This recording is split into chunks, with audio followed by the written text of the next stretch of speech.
Whether you're ordering wings for the game, whipping up a 7-layer dip, or ordering pizza, there's something about football that makes you want to eat. And this football season, Uber Eats has the best deals on game day food. No matter what you're craving, from 2-for-1 pizza to buy one, get one wings, Uber Eats will be dropping new deals each week, all season long. Uber Eats, official on-demand delivery partner of the NFL. Order now. Terms and conditions apply. See app for details. The Heed the Call podcast. Just wants to go to sleep. Why can't I sleep? It's fair. It's a fair request. Welcome to Heed the Call, the Week 14 preview. Dan Hanzus here with the Cess Dog. Mark, how are your sleeping habits, by the way? Well, you know, it's hard to buck the narrative that no matter what I say or respond to this question, people will just assume that I don't sleep well. I don't, but I actually did a study, or I looked at it, and like there are people who sleep for like a block of time, and then they're up for a block of time, and then they fall asleep for a block of time. The problem is that the second block of time often conflicts with when we're doing shows or are supposed to do shows. So that's, you know, I blame the show for my lack of sleep on some level. I got you. I don't know why I just went down that thread, but it's an explanation. I hear that. And well, I hope you continue down this journey of slumber and make positive strides as we move forward. Listen, just want to say a quick shout out before we bring in Mike and Jourdan and get into all the games to the listeners, because it is that time of year. 'Tis the season when Spotify drops its top podcasts, and then everyone shares them. And you know, a common thread was, hey, you guys have only been on the air for 4 months with Heed the Call, and here you are. You're either our number one or you're our number two, or there's a combination of podcasts that we've been on, Mark, that we're 1-2. Leave it at that. And that is a very cool thing. So thank you to everybody for your support. That is awesome. Yeah, because I thought, Mark, when we did this, we launched Heed the Call, we felt confident, right, that there would be migration and people would give us a shot.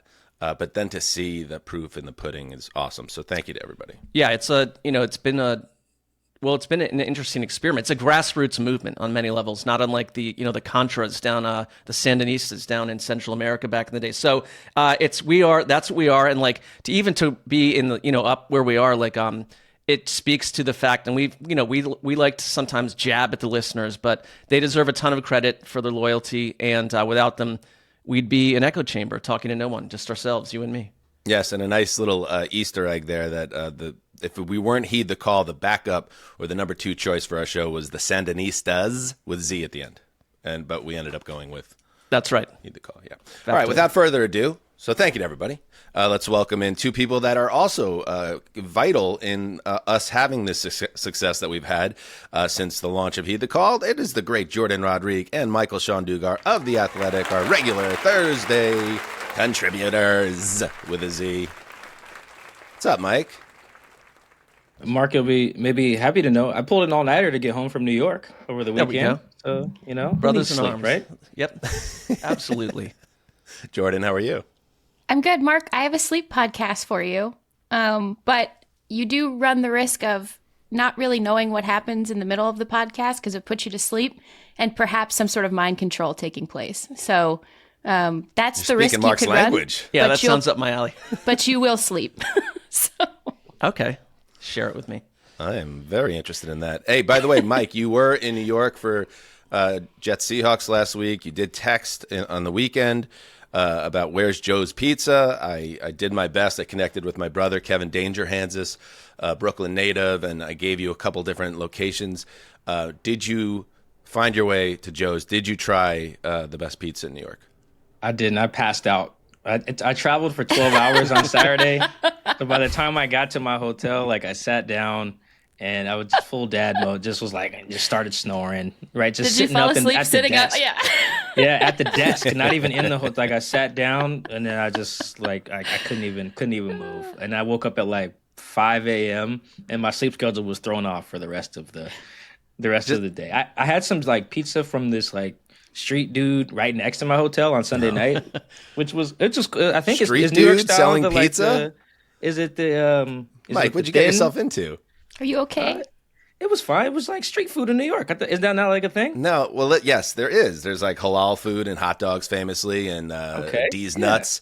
But I don't, as someone who lived in New York City and several of the boroughs, I don't ever remember seeing a street vendor selling pizza. And I'm a little nervous about like where the ingredients came from, what this is. Now, I've been in LA now for, several years, over a decade and a half. But maybe now there are pop-up street corner Times are changing, pizzas. man. Yeah, there was tons of them. That's interesting. They Yeah, are trying to like control the dudes rat on corner population over selling there. pizza. So, hey, All right. Mark, I wanted to fact check you really quick, if you don't mind. Well, you'll mind, but yes, I was doom texting you guys over the weekend. If we're talking about weekends, Yeah. it rather had much more to do with my state of physical being at that moment, and very little to do with the Rams. Well, yes. So this was in reference to me suggesting that you were going a little dark on the Rams situation early in the game there. And then I left, and I spent a day kind of concerned, like, will Jourdan be annoyed that I mentioned that at all? But I did mention that you, like, towards the end of that game, you came around very fair and balanced in your response to the Rams. Well, I had performance. electrolytes in my body at that point. So Yeah, you were in tough physical shape based on reports. Electrolyte, one of the great REM gems of the 90s. All right. Ding. Welcome to the Sandinistas podcast. Let's get into it. Week 14. A reminder, we have 6 teams on bye. Is this it? I think this might be the last bye week. Yep. So Denver, Indianapolis, New England, Washington, Baltimore, Houston, all have the week off, and I'm sure they are relieved. I mean, getting the week 14 stuff, you got to grind through 13 weeks after training camp before you get a bye, and half these teams, half the roster is obviously near death at this point. So I'm sure they are enjoying their best life, and now we will dig into the other teams playing. Let's get into it as we always do. And by the way, last program note. Need some more coffee. Last program note is that we will be, again, live on Thursday night, the TNF recap of the game of the week, Lions-Packers. Please check in on that. And I also would like to jump on over on the Patreon. There is a weekly chat for the primetime games. And I kind of did like the bad dad thing. A couple weeks ago, I said I would be in the live chat for one of the games, and then I completely forgot about it. So it was like the dad who says, son, I'll be at your game, and then the kid comes up with the bases loaded in the last inning, and he looks in the bleacher spot, and it's just empty. I promise I'll be there, and I'm going to interface with our fine fans. That's a promise, son. All right, let's get into it. I will promise nothing, which is a strong way to handle your own evening. Very nice. Primetime games. Like we said, it's not the best week of games, which sometimes leads to the best football game, so don't count it out. But the primetime games are good. Thursday, absolute banger. Sunday Night Football, where we're starting here, the Los Angeles Chargers, number 9 in the Heed the Call power rankings. The power rankings of record travel to Kansas City to face the champs. Dropped to number 4 in the Heed the Call power rankings. So my theory that, Mark, I bravely postulated that the Chiefs actually might not be that good. This isn't a rope-a-dope situation. They're coming down in the rankings. So maybe there's some support, even if some are afraid to say it for fear of ridicule. Well, I think there's a little exhaustion around the Chiefs in the way that they win games. They seem impenetrable in terms of one-possession games. Something happens each week that kind of magnifies their I wouldn't call it luck, but I think that's what people would call it. But this is a different situation. Like, this is like the Chargers. There is evidence that, like, the Jim Harbaugh effect matters a lot to this team. Like, Justin Herbert has gone 10 straight starts without throwing an interception. They've got, this is a surprise to me, but they've got the best scoring defense in the league. And so isn't this why Jim Harbaugh was brought to L.A. and to the Chargers for this exact matchup? And I wonder if that will, if this needs to translate right now. Yeah, Mike, I feel like Harbaugh, he loves this. Like the idea to go to Kansas City, Arrowhead. He knows, we all know that the Chiefs, and you look at the over-under, it's only 42.5. So like it's a kind of a game that you figure is going to be close, not a lot of points, and the Chargers have been winning those games all year. Yeah, I really like the Chargers in this. I do think they're the better team between the two. The closer to being the more complete. I don't think the Chiefs are bad or anything, but they do have some like pretty fatal flaws that we're seeing each week. I don't know what's going on with their tackle situation. This looks like an extended version of that Super Bowl Mahomes lost. Suddenly they just can't cover. Maybe they're missing my boy Jalen Watson. Go Cougs. They don't rush the passer super well. They're like bottom 5 and like sack rate or something. All these things we're kind of used to seeing. We're like, oh wait, they're not good at that stuff anymore. And then on the flip side, like Mark mentioned, the Chiefs, the Chargers are locking up, and you got Lightning Lad and Jay Herbo is about as good as any wide receiver quarterback combo in the league. I wonder if like Joe Burrow and Jamar Chase, like if they ever peep a Chargers game and they're like, wow, that looks like fun. 2 guys balling and they have a defense. I feel so bad for the Bengals sometimes because that is the best quarterback receiver duo. We'll talk about them later. But yeah, I like the Chargers in this. I think Harbaugh, he relishes the moment to go in there and just like he'll say some wonky Jameis type stuff before and after the game, which I do think that they're going to go win. Well, he gave them all lunch pails this week, like physically, like actual lunch pails with some of his favorite words on them, like stalwart, for example. So that's something. And okay, so the Ladd McConkey, he's really banged up. He's really the only player that Justin Herbert can trust throwing to. I still like the Chargers in this game because of how devastating the situation is at left tackle for the Chiefs. Midway through the fourth quarter last week, the Chiefs replaced Wanya Morris, he's been struggling with the knee issue. They moved Joe Thuney from left guard to left tackle. And they put like second-year player Mike Caliendo at left guard. I didn't do that right, Dan. I'm sorry. Okay, but here's why this is such a huge problem. I mean, it's already an issue, right? We know that. We see it's all over the tape. Pat Mahomes is visibly frustrated with some of the hits that he's taking. He's taken 20 hits. He took 20 hits in 5 days between Carolina and in their previous game, and then their previous game. Excuse me. So this is why it's such an issue against the Chargers. The Chargers are just one of 3 teams who have 4 players who have recorded per Next Gen Stats 120 or more snaps from the right edge. So they can put whoever they want among Dupree, Khalil Mack, Tui Pelotu, excuse me, sorry, Tui, and Joey Bosa. They can rotate whoever they want against the Chiefs' biggest weakness, and that player can have success, and they can keep that player fresh. They can put any of 4 guys there and just harass Mahomes all day.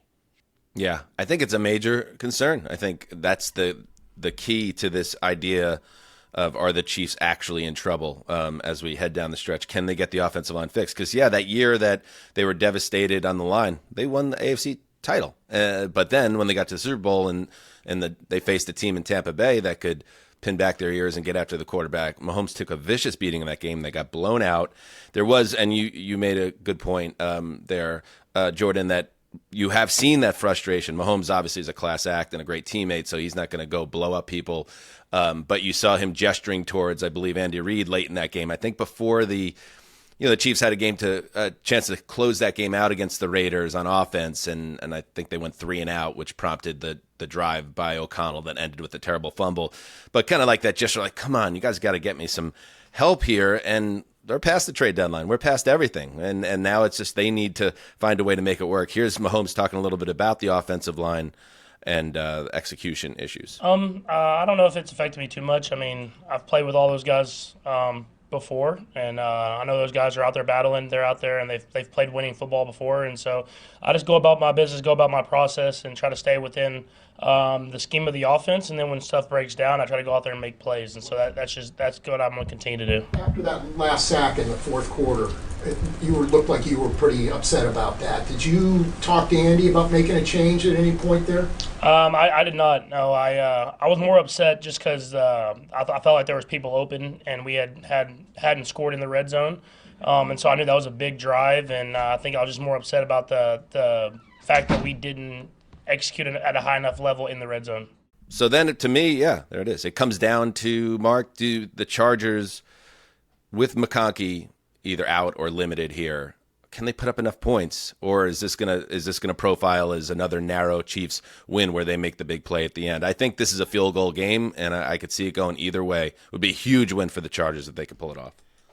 Yeah, like I'm a little surprised to hear the negativity around Kansas City because they overcome their weaknesses better than any team in the league. But you said it, Mark. Like, people are just sick of the Chiefs at this point, and I think but that's different. That's different than actually. Yeah. That's different because I think that's emotional, and I don't disagree with that. But like, and they play close games, so I think you're right that it will be a close game. But the idea that the Chargers, who to me the one issue is their weapons poor.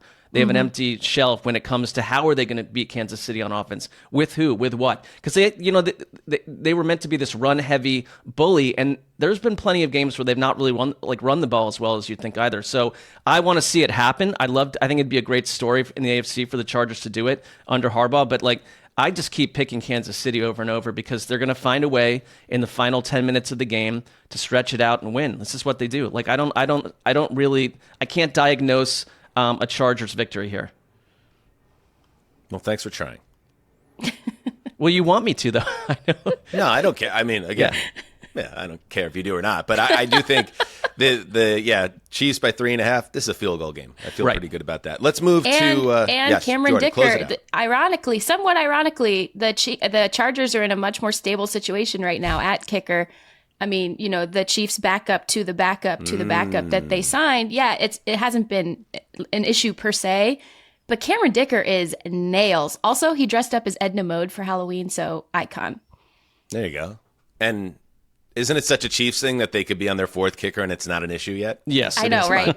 Lose a bunch of heartbreaking, dumb games just like everybody else does. What the hell? All right, the other game, Monday Night Football, not as tasty. In fact, pretty wretched. In fact, as I understand it, my sons are amped up about it because they saw the commercial. I read somewhere that Cincinnati at Dallas, obviously Cincinnati, one of the most disappointing teams, if not the most disappointing team in football, hopelessly out of the mix right now. The Cowboys, we all know about the Cowboys. Game wasn't flexed because of a prior business arrangement with, I believe, Disney or Nickelodeon for some type of, it's The Simpsons. It's The Simpsons. Yeah, they had already done the drawing and the illustrations. Right, that is going to be aired concurrently with this game, and they couldn't obviously parachute out of that because of all the work and the agreement. So us as football fans, we're stuck with two teams playing out the string, essentially. So here are the Bengals. Same old story with the Bengals. They're going to score a lot of points but not get stops against the Cowboys in Dallas. Buck Aikman, Salters on the call. Jourdan, what are you thinking here? I think Dallas's defense looks better. And, when you add Micah Parsons back into a lineup, like, you're going to get better. But I do think that they're starting to express their pressure packages that maybe they wanted to do earlier in the year, particularly on known passing downs or must pass or predictable pass downs. They're pressuring quarterbacks at a 50% rate per next gen.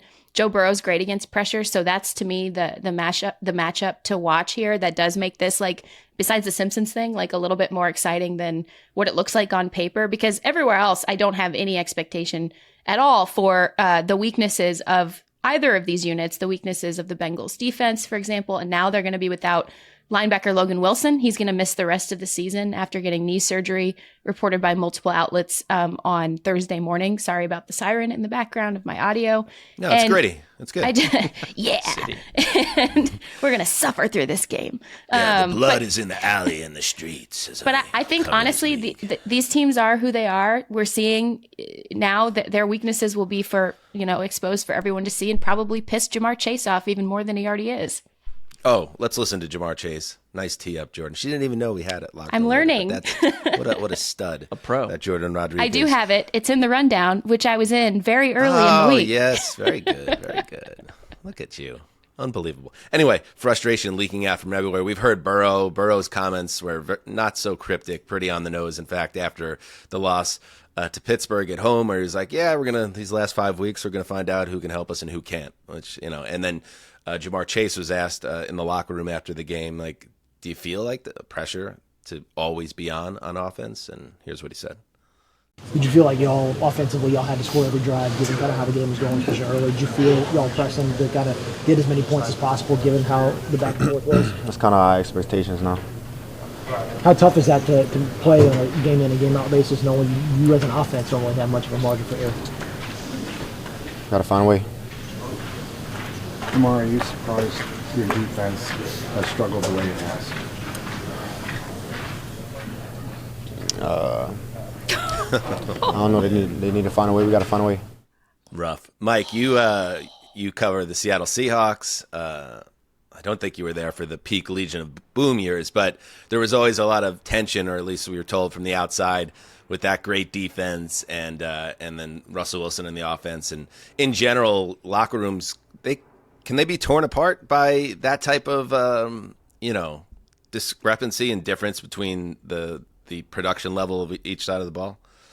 Oh, yeah, absolutely. Especially when the guys on offense can get the benefit of the doubt that Joe can. Like, you just know, like, no one's going to be like, Joe, play better. You know what I mean? Because he's been to the Super Bowl and he's killing it right now. That looks like, honestly, a little bit like your Jets last couple years, where the defense was nails and their offense, like, could not get the ball across midfield. And eventually the nicest guys in the world, like even like DJ Reed, were like, dog, do we need to get pick sixes every week? Like, this is ridiculous. Like I mentioned, we talked about the Chargers. I do feel like bad for Joe and those guys. And also, this is just now was an example of why me and Jourdan are simpatico. The first line on my notes for the Bengals, who's they playing? Oh, Cowboys, was is nice to see Dallas's defense showing some life, in parentheses, Micah, exclamation point, top 5.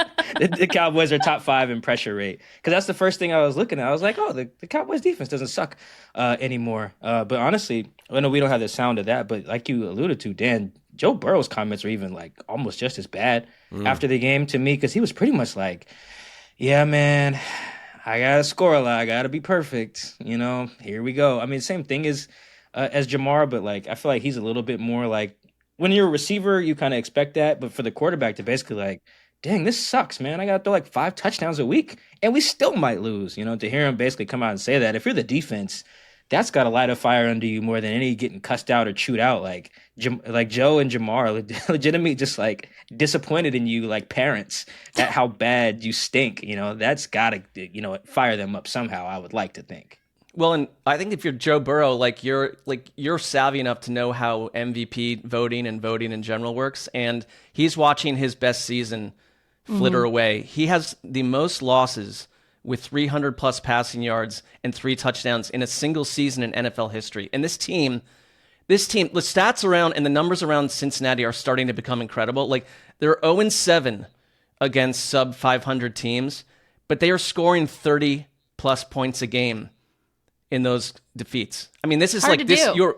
This is how you tear a locker room apart. Absolutely, it's one of the weirdest seasons ever. It's one of the It's weirdest so- seasons ever. It's so hard to do. That is so hard to do. And I just wanted to ask Mike and Dan, do you guys remember that one glorious week where you shared the Jets? Oh yeah. I do. It Whenever was Mike special. says your Jets with a little emphasis, I always think of that one week. It's like Mike, like I've been rooting for the Jets since 1988 when my dad took me to my first game in a downpour at the old Giants Stadium, and Freeman McNeil fumbled in the red zone in overtime, and the Jets had to settle for a 17-17 tie with the Chiefs. And I've been living through it for 35 years since or whatever. Mike, it just took one game for him to be like, I am out of here. Yeah, I think I can't remember when exactly it was, but I do know whatever game that Devontae Adams decided he was the adult in the room, that's when I was like, oh, this is bad. That was after his first game, literally. What a season. Oh my God. I was just joking with guys about that in the press box at MetLife just last weekend. I was like, yo, when Devontae shows up and decides he's the adult, oh, you guys are cooked. Parallel vibes, though, to the point that, to bring it full circle, like the Jets and the Bengals, players getting more outspoken by the week. Compounding failure. Now, what the Bengals are accomplishing right now, as Mark pointed out, is nothing short of historic for Joe Burrow for all the right reasons, for the entire team for all of the wrong reasons, and truly, like they are about to make history this year with that gap between offensive production and defensive failure. Shout out to, along the beat reporter reigns, like Rich Cimini of ESPN, who's covered the Jets since 1989, and covering the same shit over and over again cannot be easy. And a little shout out before we hit the break to Trevor Sakema and Seth Galina over at PFF, who do great work. They do. Had a great podcast title this week. Joe Burrow's lost MVP season. Indeed, it is a lost MVP season. It will be forgotten, but those who watched it, you marvel at how well a quarterback can play and a team could be this bad. Anyway, let's take a break. We'll be right back with the games we cannot wait to watch. This episode of Heed the Call is brought to you by Rocket Money. Managing finances can feel complicated and time-consuming, right? But it doesn't have to be. Rocket Money simplifies everything, making it so easy to see exactly what's happening with your finances, track your spending, and give you full control of it all, right from your phone. Rocket Money is a personal finance app that helps you find and cancel your unwanted subscriptions, monitors your spending, and helps lower your bills so you can grow your savings. With Rocket Money, you can see all of your subscriptions in one place and know exactly where your money is going. For any you don't want anymore, Rocket Money can help you cancel them with a few taps. This has saved me tons. It's funny how many subscriptions I had totally forgotten about. Rocket Money has over 5 million users and has saved a total of $500 million in canceled subscriptions, saving members up to $740 a year when using all of the app's features. So stop wasting money on things you don't use. Cancel your unwanted subscriptions by going to rocketmoney.com/HTC. That's rocketmoney.com/HTC. rocketmoney.com/HTC.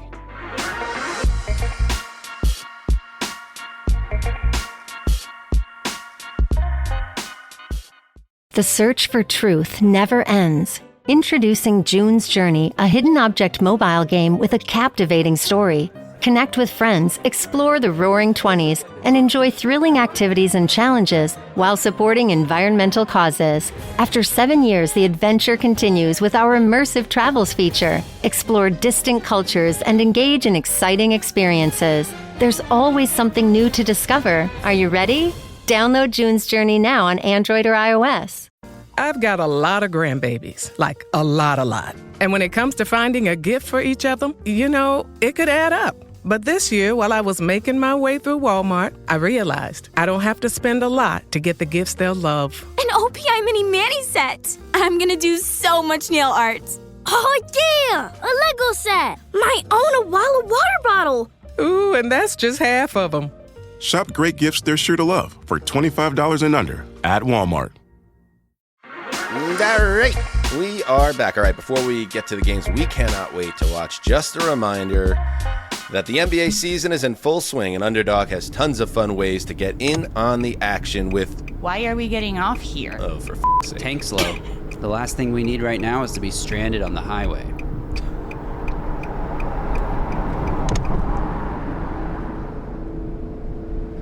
With nightly NBA pick'em slates, plenty of discounts and promos all week long, and you can even play against other users with daily tournaments. Terry, is all this really necessary? Look, honey, it's just a precaution. In 3 weeks, the trial will be over. Besides, the kids will love staying at their granny's for a few days, right? Check your oil, sir? Yeah, sure. Lisa, this is a gangland trial, and I'm the prosecution's ace in the hole. Now, I don't want to frighten you, but if they can find a way to get to me, they will. I just don't like taking the kids out of school, living like fugitives.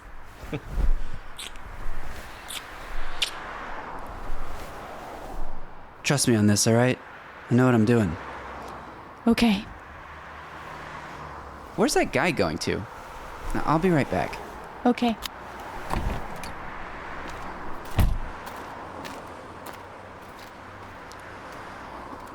Oh, wait a second. Lisa! Lisa! Get out of the car! Get out of the car!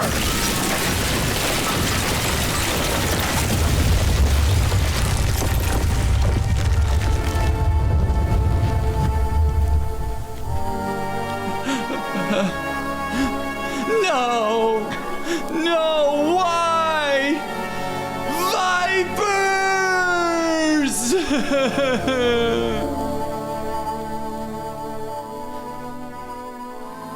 in private drafts where Underdog is giving out over $100,000 every single day. Just download the Underdog app, sign up with the code HTC. That's us. And receive up to $1,000 in bonus cash for our U.S. audience only.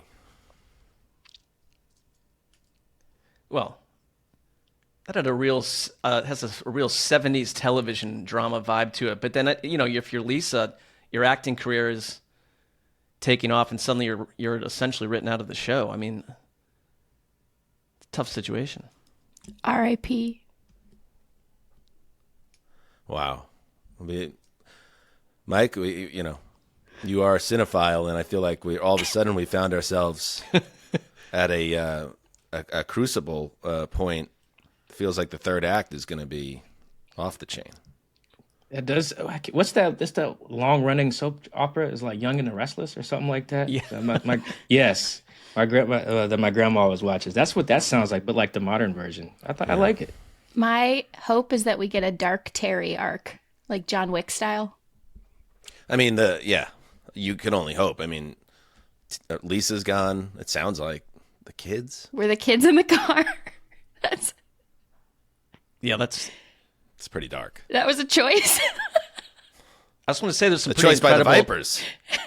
There's some pretty incredible sound design there with the footsteps, the gravel, very impressed. All right, games we can't wait to watch.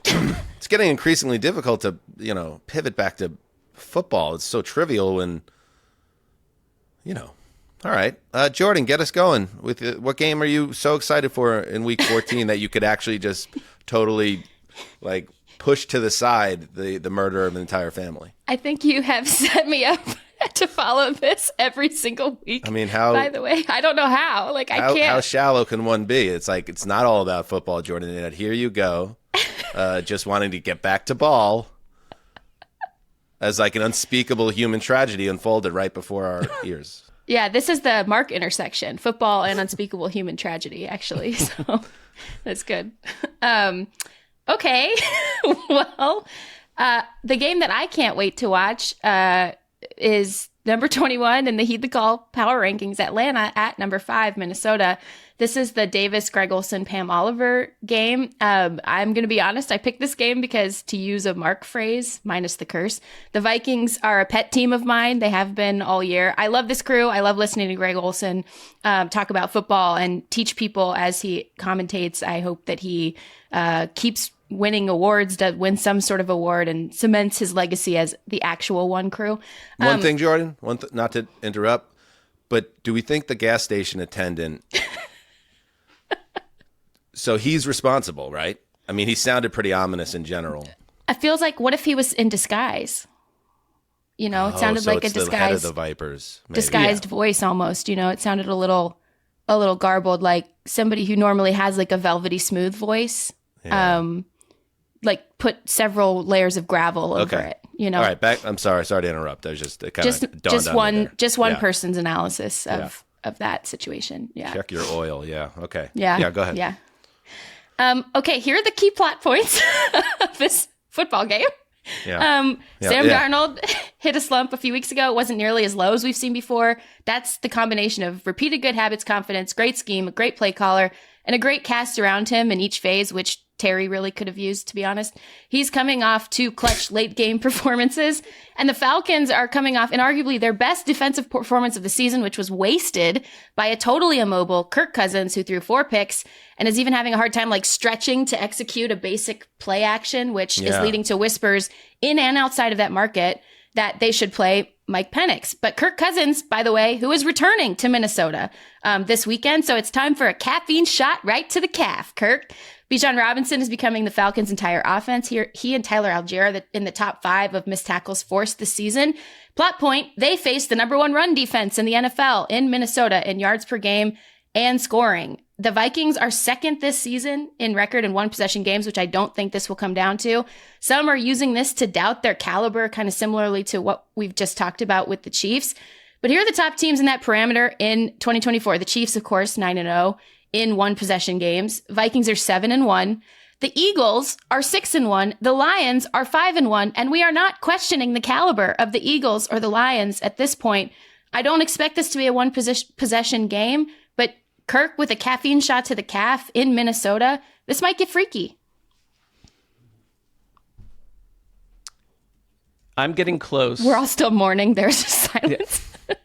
Maybe I'm alone here, but I'm getting close to. I'm searching Kirk Cousins' caffeine shot to see if this was an actual thing to his calf, or if that's just an expression. Okay, and if it find out if it makes you freaky as well while you're on the Google search there.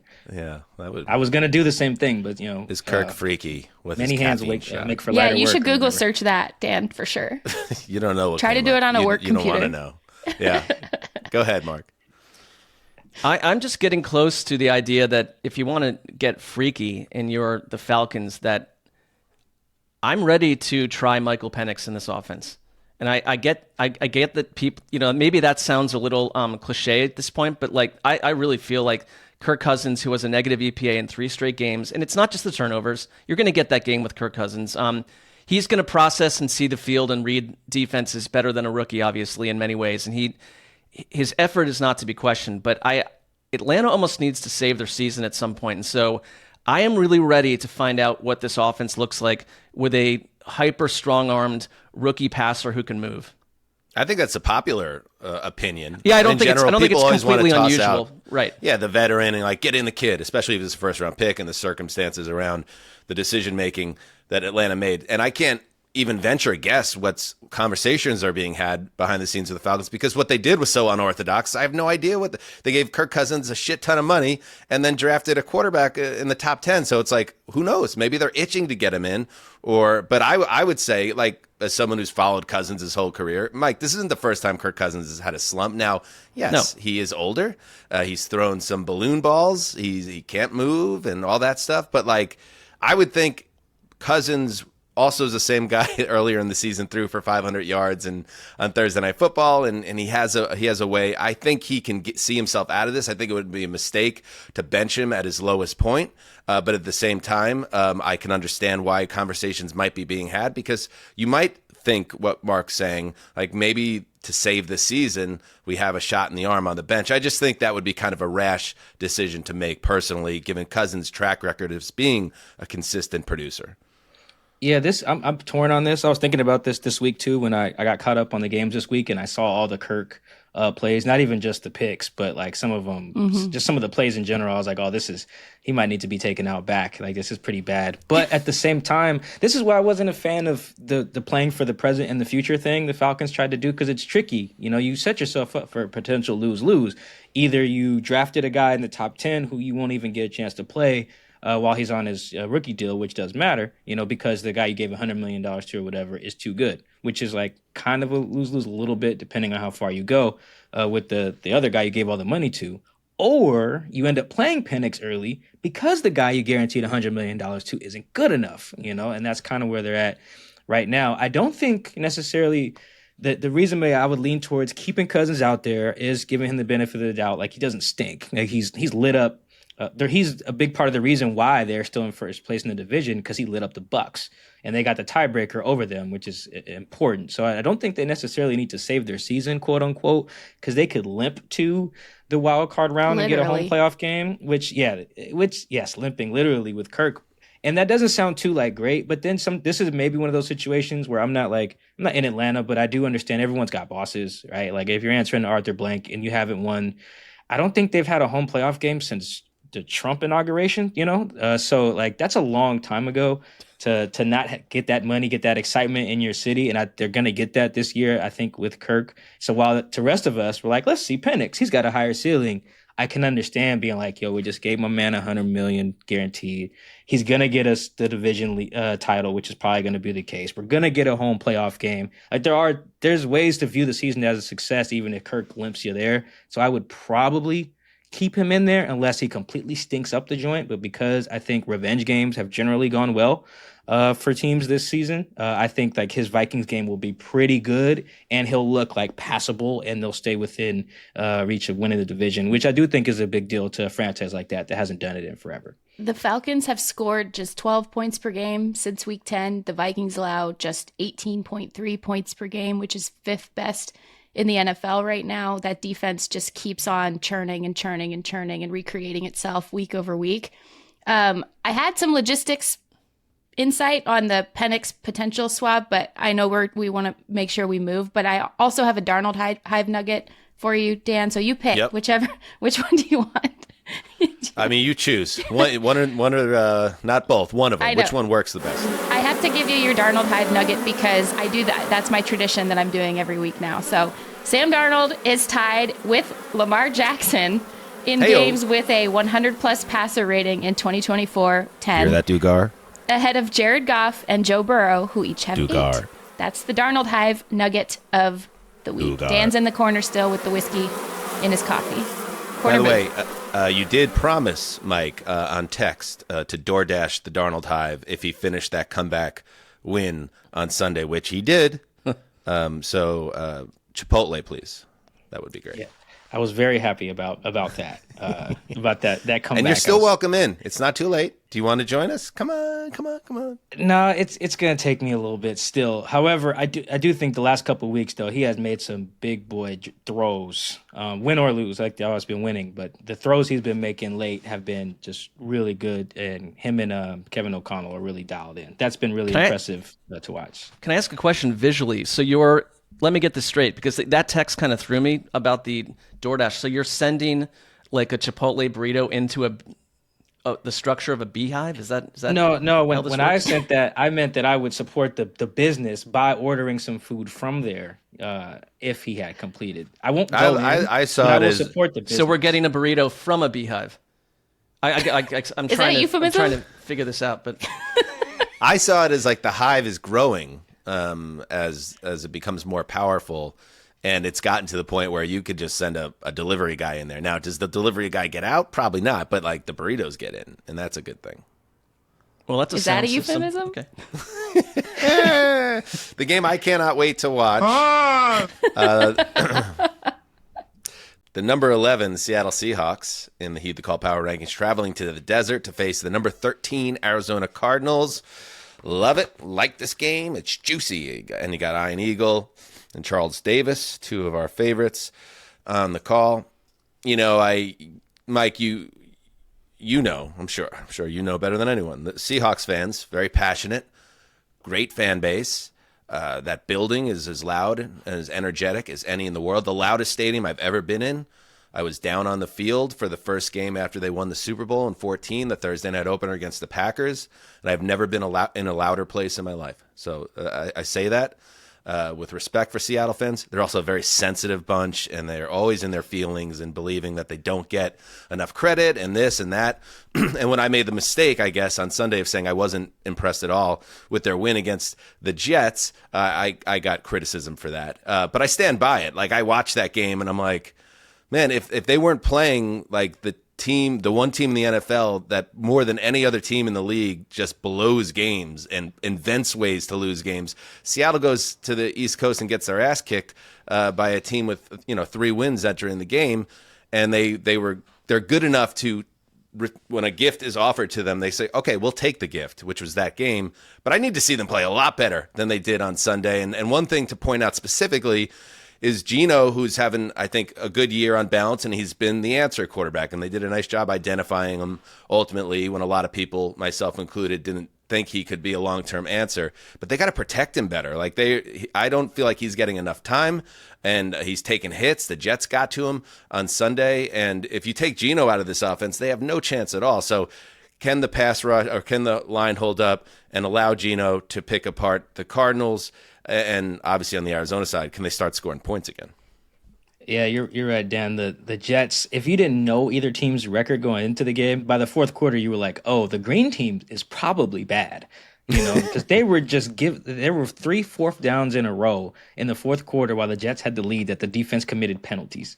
Like, that was crazy. 4th and 6, they had too many men on the field. 4th and 1 DPI, 4th and 1 horse collar, and eventually the Seahawks went and took the lead. Like, when the punter was hurt, by the way, Mike, and they had too many men on the field because the punt returner is on the other end of the field, and there's no communication. It's just let's just move on. Go ahead.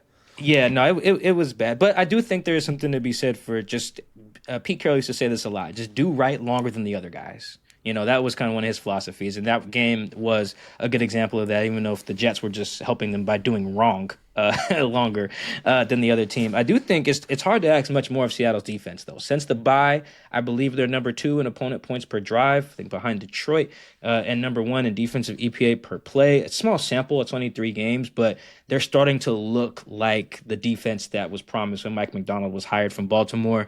They're just toying with quarterbacks each week. There's at least a play or two in each game in the last few weeks, wins over the Cardinals, Niners, and Jets, where the other quarterback just clearly doesn't know what's going on. There were several in the game against Aaron Rodgers, a veteran guy, one of which included him throwing a pick 6 to a fat man. Thick 6 by Leonard Williams, because he just didn't know what was going on. He thought he was high. Leonard Williams is not fat. Come on. He's 300 plus. What are we calling that? He's a gorgeous athlete is what he is. But go on. You can be fat and gorgeous for what it's worth. Thank you very much. That's fair. You can be, but actually, So I'm much more worried about Seattle's offense.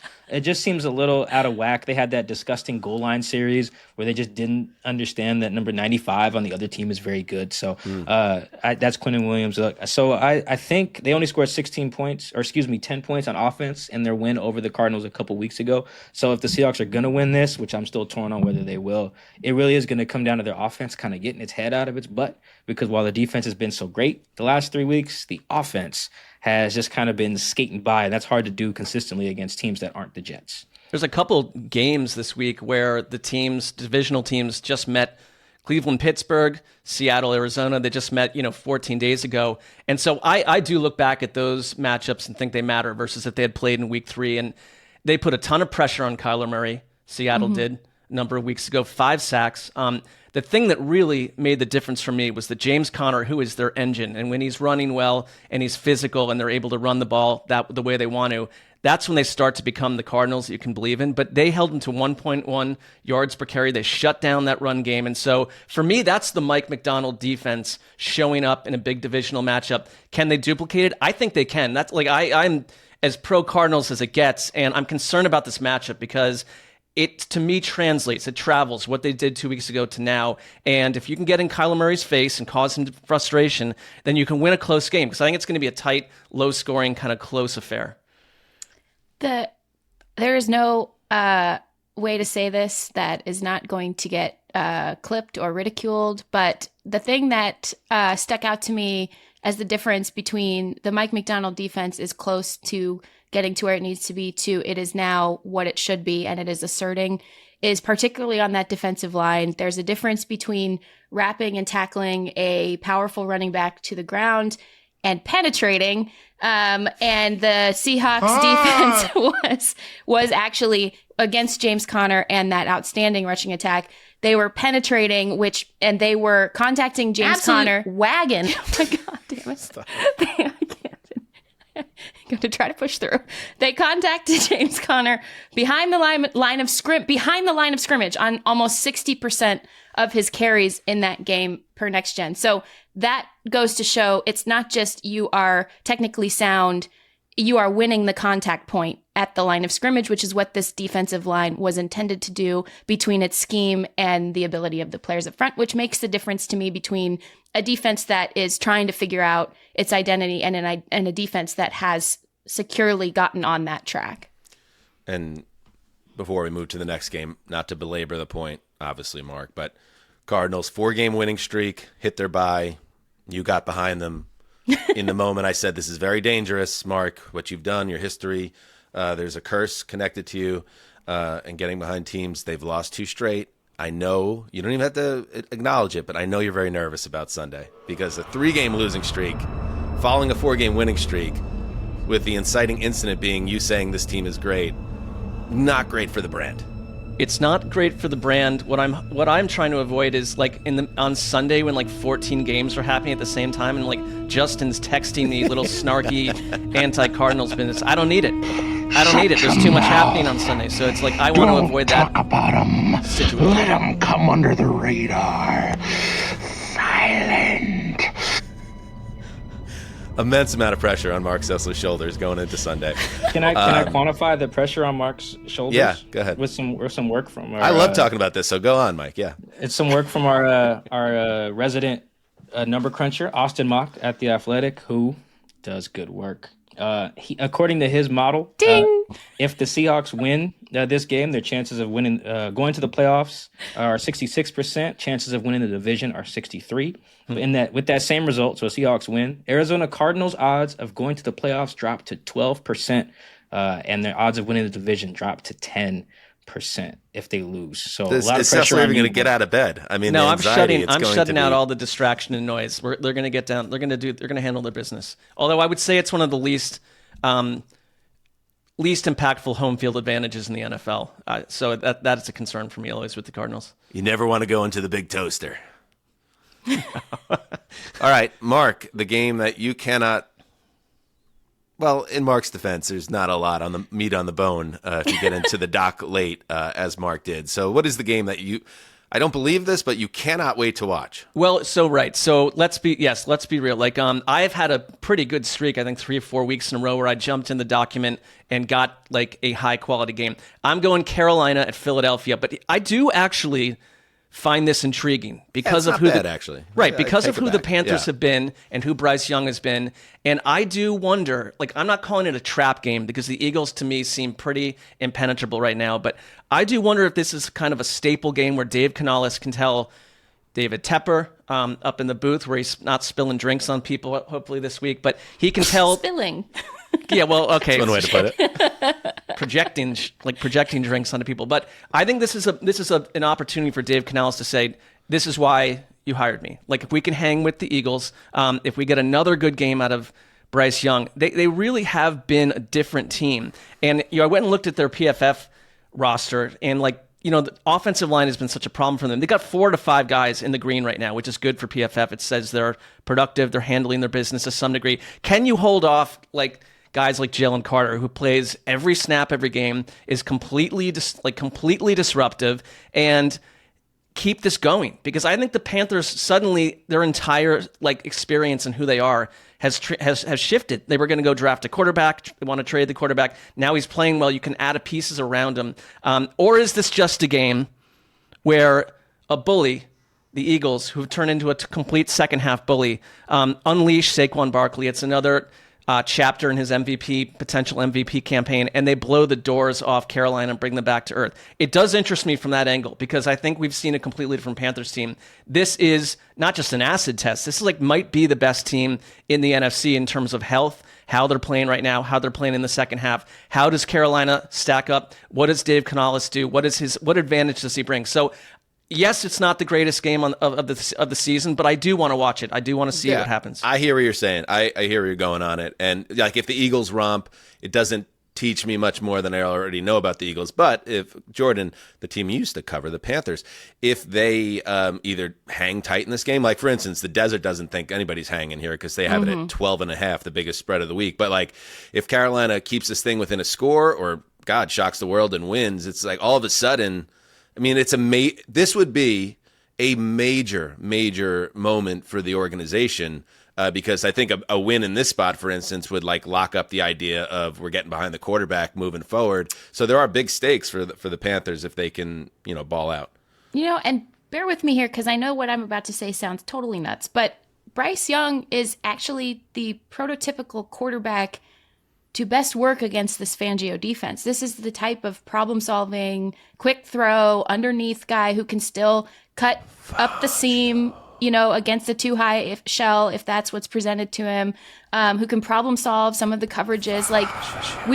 If this game were going to happen last year, we would just be like, oh my God, hope he's okay, hope he lives through this, right? And he still might get the shit kicked out of him. He still might get hassled up. All of these things that we have seen the Panthers allow in the past couple of years still might happen. But the difference right now is that Bryce Young is playing with confidence. He understands what he's seeing and he trusts what he's seeing. He is reading the field really well. He is seeing mixed coverages, different types of things really well. And he's playing like a quarterback where I think you could really learn something. even if the Panthers lose, which I think everybody expects them to, and it'd be really cool to see an upset. I love what the Eagles are doing, but it would be cool to see David slaying Goliath kind of a thing. However, if we're going to go with logic and reason, really what I think is the coolest thing about this game is watching Bryce Young grow in real time through something that is not going to fatally destroy his brain, because he's not there anymore. He's not in that place anymore.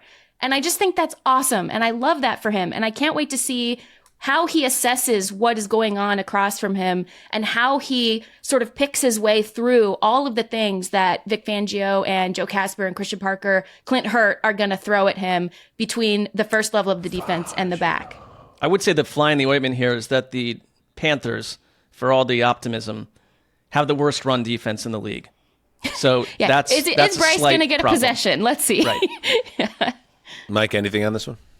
Yeah, Mark said something I hadn't really thought about, was the idea of how well, of Bryce playing well enough so that they don't have to draft a quarterback. And I kind of hadn't thought about that till just now, because he is playing better, though that's relative to him being just awful beforehand. So I'm just pondering that, like, how well would Bryce have to play for the final however many games for you to go into the draft being like, all right, we're good. We don't need Cam Ward or Shador or whoever, Quinn, whoever's eligible, that's interesting. I think right now, I would probably still take a guy. This game, I think will say a lot in terms of measuring that, because he has played well, but this is set up for some regression here. This defense is built, in a way like they're so good up the middle on the D line, which is how they gave Lamar and them some trouble too. And Bryce, his height, his weight. Like this is the type of game where I can just picture Jalen Carter body slamming him or something. I hope he plays well. But yeah, that's an interesting one to think about. How well does he have to play to kind of keep his job in Carolina? I'll quote Aaron Boone. It's all in front of him. I think if he finishes with some quality performances, basically continues to play like he has the last few weeks, I think the Panthers would be crazy. I mean, in general, I think the way the league now works. There. I think we're there. I don't think they're picking. Well, you could always he could always tank again, and then you have to have that conversation. But I think if he just finishes at this level, I mean that drive that could have been the game-winning drive, really it was an eye-opener for me, the way he handled himself and how much more comfortable he is in the pocket and how his accuracy is back. We're not seeing the jump throws anymore. If he can just kind of finish at a similar level, the league is so antsy to just get out of these quarterback picks. Now, give the kid a third year. Last year was a disaster, but the team was absolutely brutal and all the drama around him. Give him a second year with Canales and see what he does. But, again, you have as someone who knows, bad owners make bad decisions and teams stay bad as a result. I could absolutely see them parachuting out of the Young era, but I think that would be premature unless he really craters here. But you know what changes it a little bit here, especially just knowing the owner a little bit, and just like I think that this is actually a factor here in this decision-making process, is like other teams want Bryce. Other teams, when he was potentially on the trade block, other teams were talking about what it would cost or what it would take to bring him in and try to be the guy who fixes the guy, right? Which and why, Jourdan? Every NFL quarterback wants that. Excuse me. Why are other teams interested in Bryce Young? Why is that?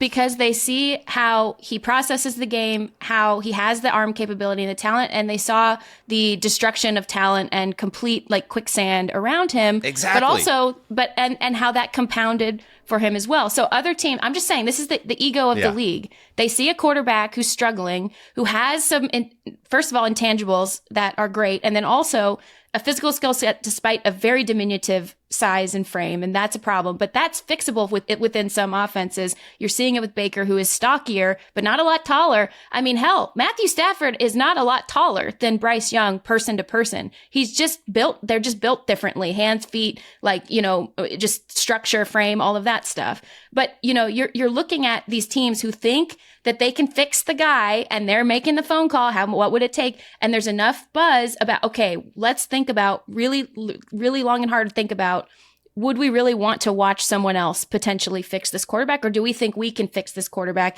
And I think they can. And I don't think he needed a hell of a lot. It just needed a reset. I think he has the skill set. I think he has, over the last couple of weeks, I've been watching his tape, and The way he's seeing the field, he trusts what he sees. That was the biggest thing for me. He trusts what he sees. And if you can get your pocket moved, if you have more outlets that you're trusting, that your coaching staff is building in, you have more hot reads against pressure, you have different things, they're learning as they go. And these things now exist within this offense, as does his confidence and trust with what he sees. So I don't think he needs to show them, as long as he doesn't crater over the last couple games, obviously. But I think he has showed them that he is on a positive track forward, as is this coaching staff, in my opinion. I'm rooting for the kid. Let's go. Finish strong. All right, one more before we hit the break. Mike, what can you, like you just lay in bed, like, remember when you were 7 years old on Christmas Eve, you cannot fall asleep because you know the big man's coming down the chimney. And for Mike Dugar, that is the same situation when he thinks about what? Wow, that is a lot. I don't know if it's a setup. Yeah, I don't know if I felt that way Christmas too much, but you know what gave me that feeling was the first day of school. I was a big first day of school. Yeah, that was a tough one too. Kid. I couldn't sleep the day before the first day of school. Even my first day at college, I remember that. Anyway, tough. So this week, my can't wait for the first day of school game is the Mark's Cleveland Browns at the Pittsburgh Steelers, who are number 6 in the power rankings of record. So this is weird. I can't believe no one picked Bills Rams. Anyway, but I like this game. I just have grown to just like more AFC North ball this year. Pretty much every time I watch an AFC North game, it's entertaining. The last time these two teams played, it was pretty much every other game in the division is. I want to use this time a little bit, though, to talk about Dangerous Wilson. Man, he is cooking. No pun intended with the let Russ cook thing. Like, their offense is still statistically kind of just average since he has been the starter, but Russ is killing it. Top, I think, number 2 in yards per attempt. Touchdown rate's really high. Drop back EPA, like nerd stats and non-nerd stats. He's killing it. I mean, he took advantage of a bad Bengals defense this last week, which is how they put up a gazillion points. But when just watching it, my other takeaway besides the Bengals defense being bad is Russ is like, he has all the answers to the problems in ways that I didn't think he really would. Like when they cover zeroed him, when they dropped 8, when they rotated their safeties, when they were in cover 3, trying to take away some of the checkdowns to Najee, when they went too high to take away the moon balls to George Pickens. Like, he just had an answer for everything, which is why he threw for a bazillion yards. I don't think the Steelers can keep winning like that, but the fact that they kind of have that, it's essentially a curveball a little bit to their fastball of like winning Tomlin ball. To me, like, hey, if we need to score points, we can. That makes them a lot more dangerous, I think, in the big picture. Dangerous. Damn, that's good. That's good. So, and I like them. I like this game to see if they can. I want to see them do that again against this Browns defense, which like isn't good, but is like feisty in these AFC North matchups. And then we get in this game, Myles Garrett and TJ Watt round 2. And I love the talk that Myles Garrett had the last time they played. He basically was like, TJ, you stink. I'm that dude. So I like to see that again. And also just one last matchup thing. Denzel Ward, and shout out to defenders in this league.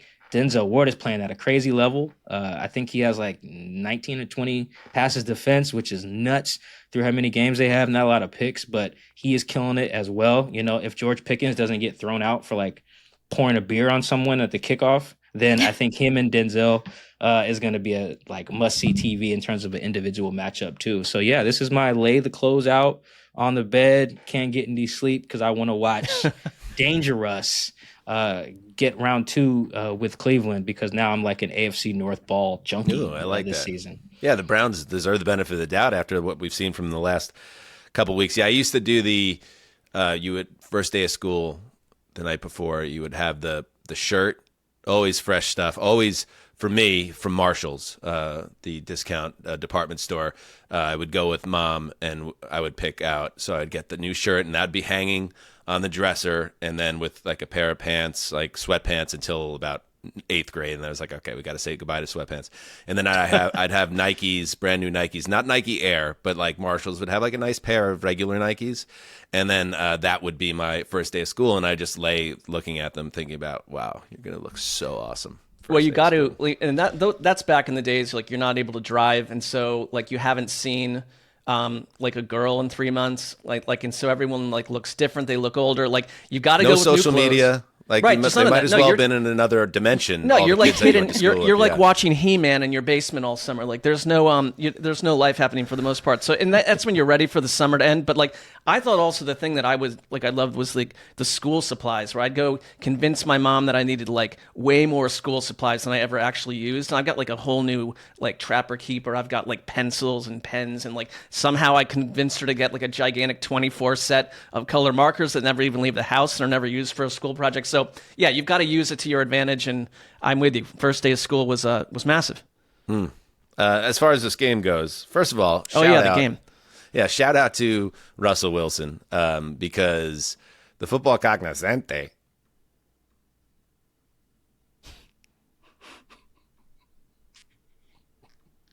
had written off Wilson at a biblical level over the last couple of years, and to go from where he was in terms of the general opinion of him as being completely washed with a fork sticking out of his back, to being a guy that is leading the attack of one of the best teams in the AFC is quite a story. And I think they changed, ironically, they changed the after the embarrassment of Joe Flacco over DeMar Hamlin last year.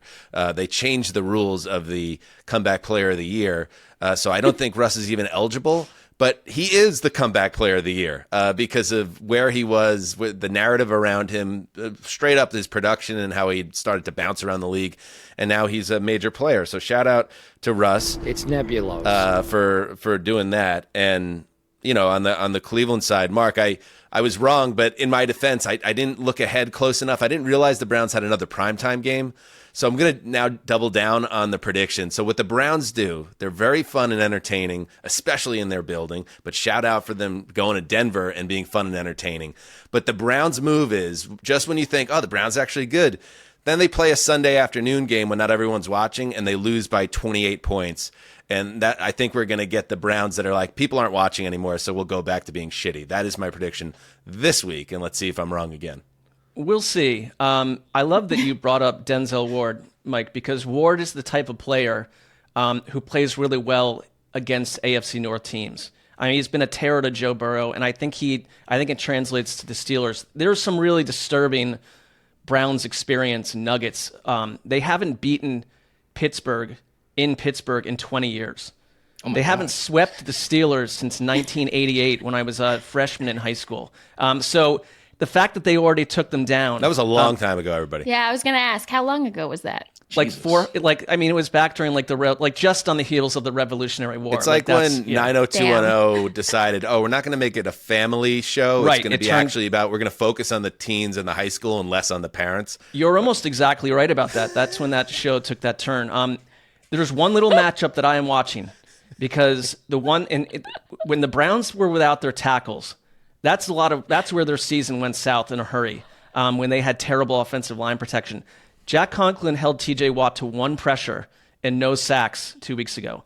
Does that translate in Pittsburgh? Because I think Watt, who's had a bit of a down year, has started to come on. Like last week, he's starting to be the TJ Watt who makes these devastating, huge plays. He turned the game against Joe Burrow. Does he take Jameis Winston out early in this game? Because I think the one thing, Dan, to your point, the Jameis Winston fun arc, like we're getting the other side of it too, where he's throwing 3+ picks in a game where early on against the Ravens, it's like those turnover-worthy plays weren't becoming turnovers. They are now. So I wonder if this goes south in Pittsburgh where they never win.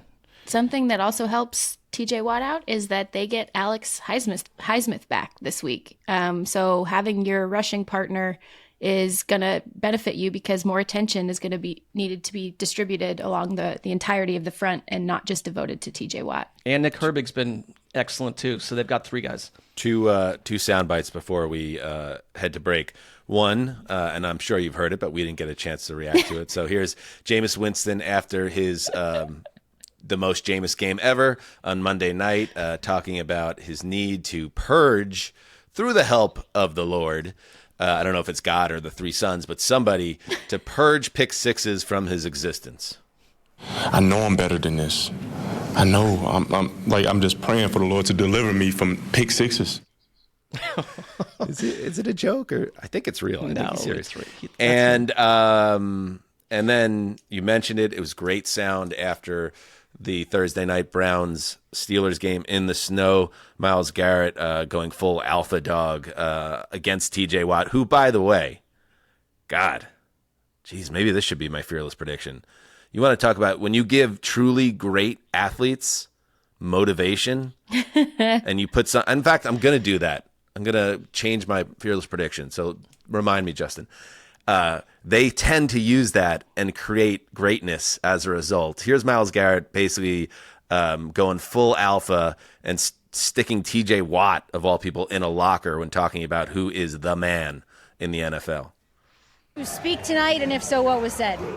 I mean, we spoke at the coin toss, but that's about it. Like I said, I got a lot of respect for him, a lot of respect for all the guys over there, and the edge rusher in the league. But I'm number one, and that's from edge defender one, edge one to defensive player of the year. I'm the guy. So that runs through me.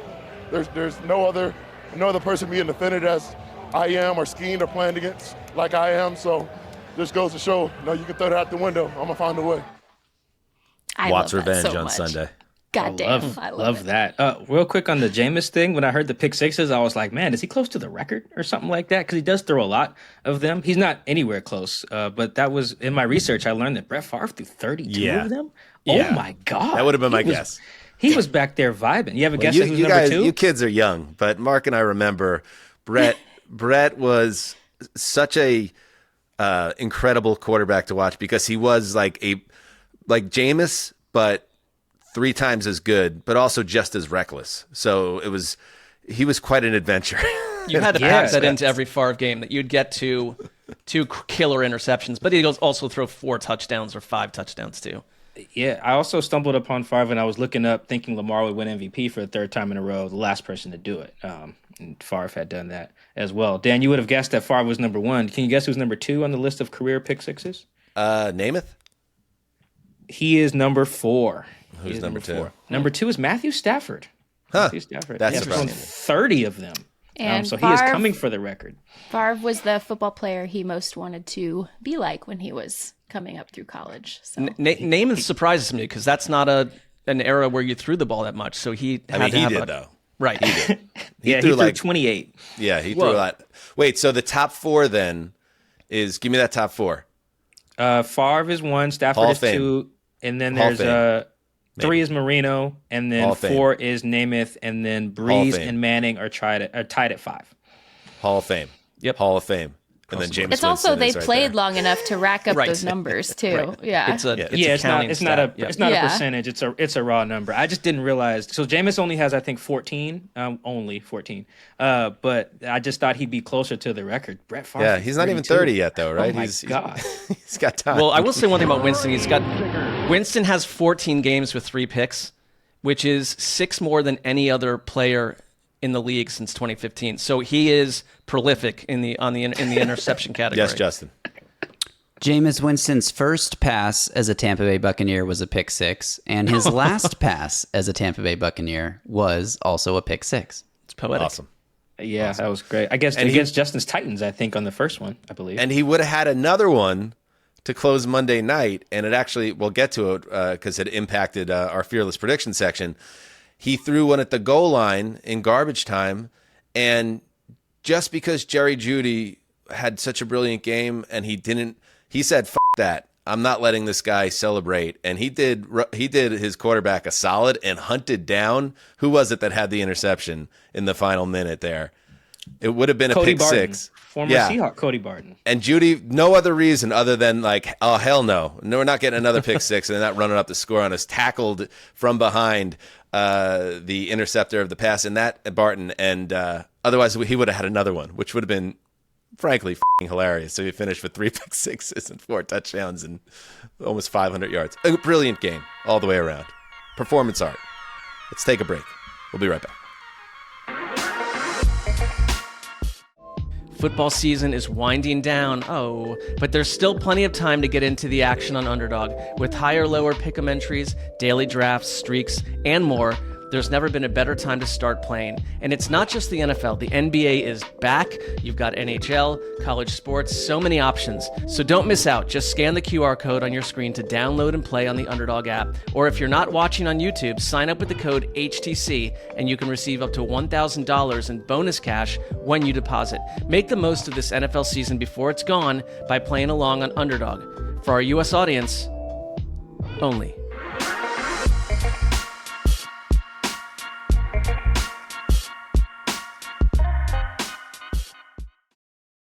Looking for a pickup truck to get just about anything done? Look no further. The Chevy Silverado EV isn't just the most powerful Silverado ever, with next-level towing capability and technology. It also offers game-changing versatility with the available multi-flex midgate and tailgate, which means Silverado EV helps you carry large, bulky, and oddly shaped items up to nearly 11 feet in length. Chevrolet. Together, let's drive. Visit Chevrolet.com to learn more. Okay, I have to tell you, I was just looking on eBay where I go for all kinds of things I love, and there it was. That hologram trading card. One of the rarest, the last one I needed for my set. Shiny like the... designer handbag of my dreams. One of a kind. eBay had it, and now everyone's asking, ooh, where'd you get your... windshield wipers. eBay has all the parts that fit my car. No more annoying... just beautiful... Whatever you love, find it on eBay. eBay. Things people love. All right. Jourdan, just give it a shot. Maybe it's not as bad as you remember. The gravy. Whoa, whoa, whoa, whoa. No.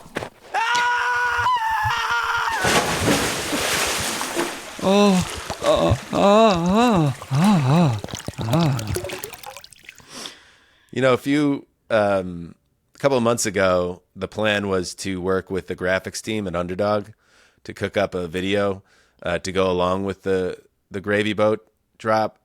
But then I was like, they don't really know me too well yet. I feel like it's the wrong impression could be like if I had to like lay out the storyboard on that, it felt early in the relationship. So we might have to wait till next year for that. You know what I mean? Or maybe the next contract. Yeah.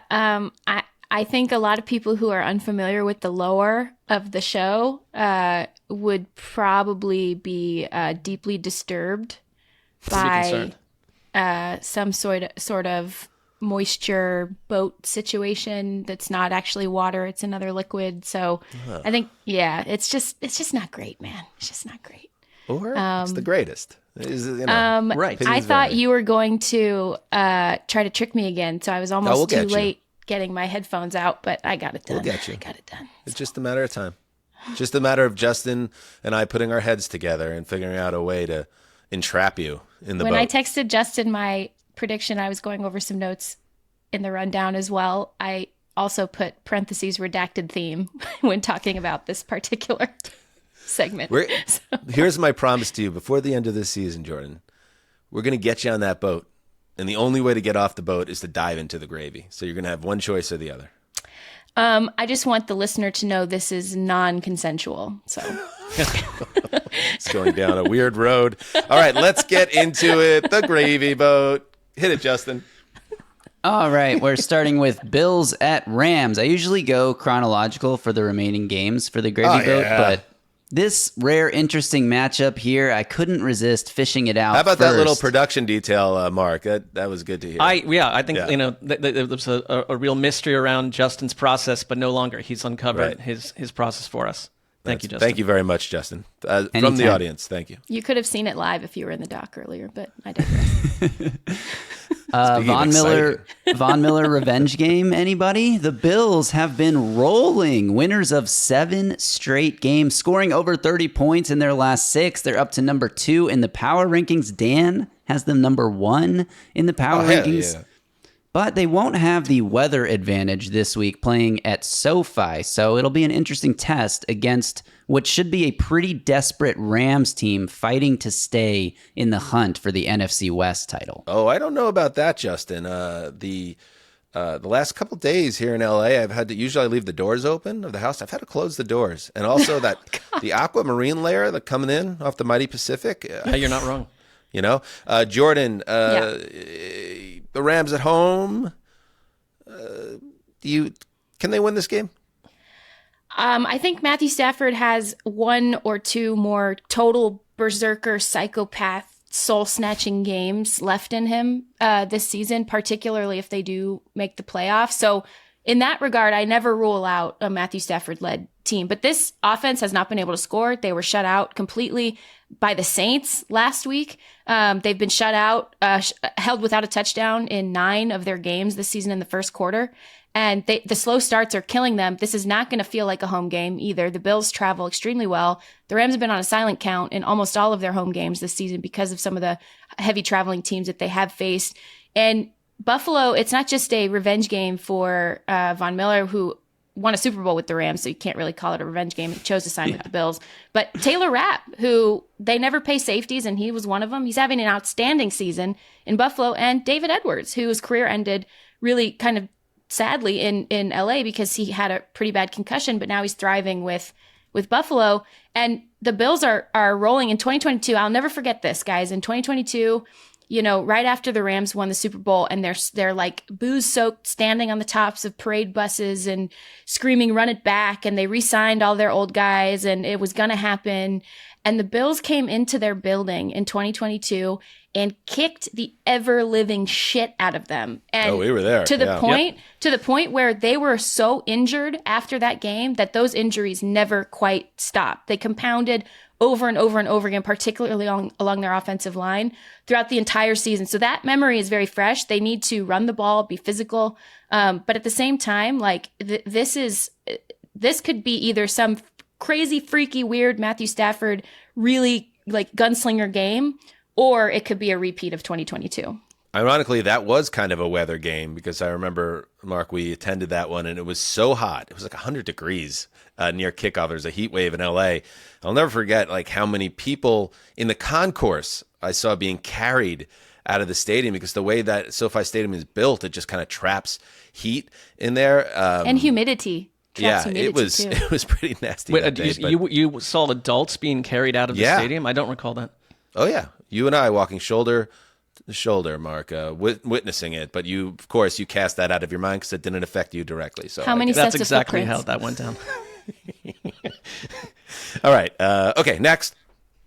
Next, Bears at 49ers. In another dimension of the multiverse, this is probably a pivotal game for NFC playoff seeding, but alas, the high expectations both of these teams entered the season with have not come to fruition, and the 49ers' bad luck continues here as they now have to face a team that should receive a pretty sizable Bisaccia bump.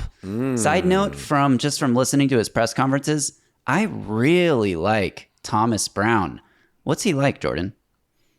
Oh, yeah. Mark asked me a couple shows ago just like what it means when the players said they wanted to be coached harder or like what that actually means. And I think you can't quite explain it procedurally unless you're actually there in the building. But when you hear him speak, you can kind of understand what they were seeking in that change and what personality shift they were seeking in that change. Thomas Brown is a stickler for details. He is extremely blunt. If you mess up, he will tell you, but he'll also give you an answer to fix it. He is somebody who is very honest about his own shortcomings in terms of where he still needs to learn, who he needs to put around him situationally, those types of things. You heard him bring up in his press conference without prompting. Like he also had a hand in the late game fiasco because it was an all staff situational mismanagement. And I just think it's an interesting time because this is a tryout of sorts for him. And we know with interim head coaches, a lot of times the tryout doesn't actually result in the hire. And sometimes when it does result in the hire, we've also seen that backfire as well. The Raiders being the most recent example. But I think that, the players really respond to him. And the biggest thing that I keep hearing out of that building is that Caleb Williams really likes being coached by him. And it is so important when your quarterback and the guy calling the plays and designing the plays, along with the group, the staff, actually likes working with the person and feels like they are developing and getting somewhere with that person. That's crucial, not just for a rookie quarterback, but for any quarterback. You're seeing the positives and the negatives of that relationship all across the league this season, right out in the open. And this is one of those that's skewed toward the positive now. And I'll just add something on the San Francisco side, which is I wonder if Brock Purdy is quietly playing for his Niners future down the stretch here. Because I think coming off this season, if the Niners are indeed, it's just not going to happen this year, which I'm now in that camp as well as a lot of people, that there's going to be a lot of soul searching for Kyle Shanahan in that front office about what they want to do going forward, and dedicating a large portion of their salary cap and everything that goes with it to Purdy. Is that a foregone conclusion? I wonder if it's not. So even if they don't end up tonight, Santa Clara? not good, they're not feeling good at all. So I just wonder if this is if there's something to track there down the stretch. Next game. All right, as we finish up the gravy boat with 4 more games, that means we have 8 more teams to talk about. 6 of those 8 teams make up 6 of the 7 worst ranked teams in the HTC Power Rankings. So just a little preface here as nice we nug. Maybe fly. So you through could turn off the show now, everybody. Way to go. No, we haven't got to our fearless predictions yet. No, don't. Mark's going to lose another button at the end. Yeah. Keep watching. Stay tuned for Mark to unbutton. All right, Jets at Dolphins. Miami returns to the comforting warmth and safety of Hard Rock Stadium, now truly facing a do-or-die situation. And you just know the Jets would love to be the team that closes the door on the Dolphins season. I also think Mike McDaniel, he kind of needs to put a coaching masterpiece out there this week just to get the media off his back for being too cold last week. I mean, what a story is going on We're here. too smart for that. We're too smart for that as football fans. You don't need to coach a masterpiece to cook up these Jets. This will not be a competitive game. The Jets will no-show the way they no-showed in Arizona a few weeks ago, and Miami will put up over 400 total yards.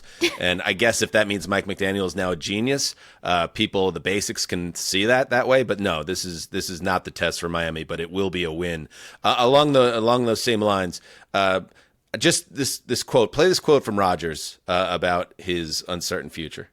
Yeah, I mean, I just redid my house here in Jersey, so my goal was to play a few more years here, but we'll see. I'd like to be healthy. I'd like to end on my feet, and then I'd like to play well, and I'd like, to feel like I'm wanted back. If not, that's, again, I will not be offended. I won't be upset. I'll be so thankful either way, whatever happens here. But, I got to be healthy mentally, physically, and then there's got to be interest on both sides. And if that's not the case, then I'll look at other options. But first I'll think about whether I actually want to play or not. But it usually takes a good month to get away from it, which I'll do the first month, and then see what happens. Mark, I just want to point out there that how quickly the power dynamic changes in our league. And Rodgers went from, the toast of the town and just this god amongst men with the Jets to obviously a place of vulnerability where he's giving these type of quotes like saying, yeah, I'd like to be back if they'll have me. And all the reporting around the Jets is that Woody Johnson is very much ready to cut the cord. So it's just amazing how quickly things can change. Well, the power dynamic shifts quickly when you can't play quarterback. And he's not the guy they signed up for.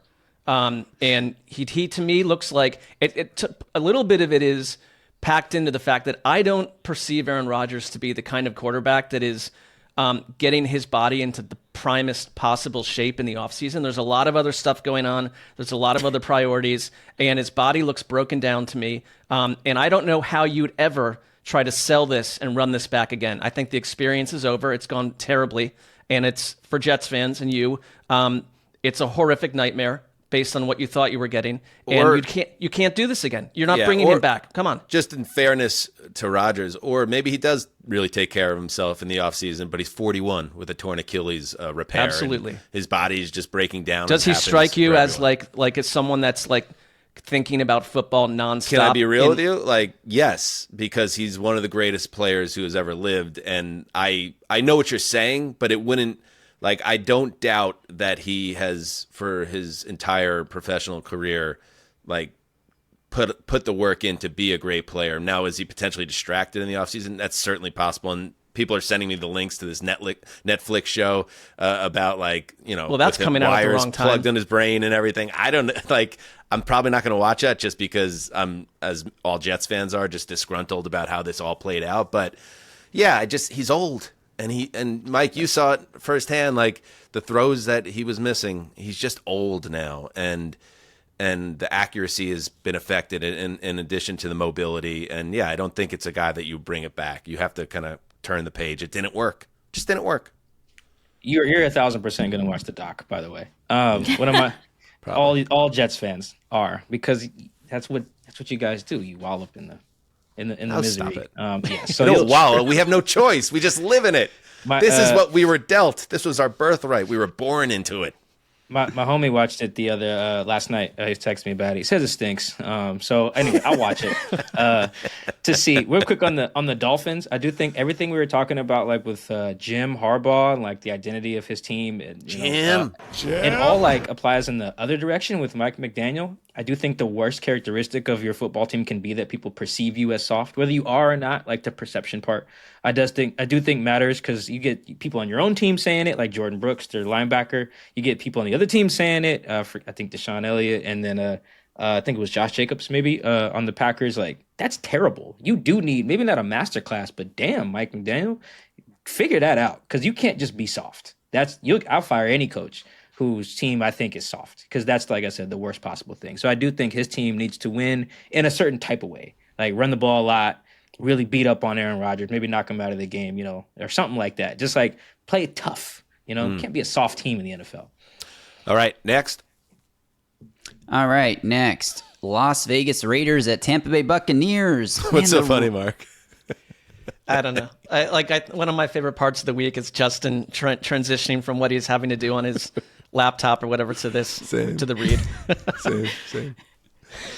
The Raiders came so close to knocking off the Chiefs last week that I actually struggled with where to place them in the power rankings. It's like they showed some real fight. They were a botched snap away from beating, one lost team. But what do you mean you struggled? How long did you struggle for? Like how hours and hours. But that end of game meltdown. Staring at that Excel sheet, like, where do I put the Las Vegas Raiders? That end of game meltdown is sort of part of what the Antonio Pierce experience has been. So you have to factor it in when you're ranking them. Meanwhile, the Bucs are storming towards taking the NFC South crown. Coming back from the dead, it felt like a win here at home would go a long way to helping that cause.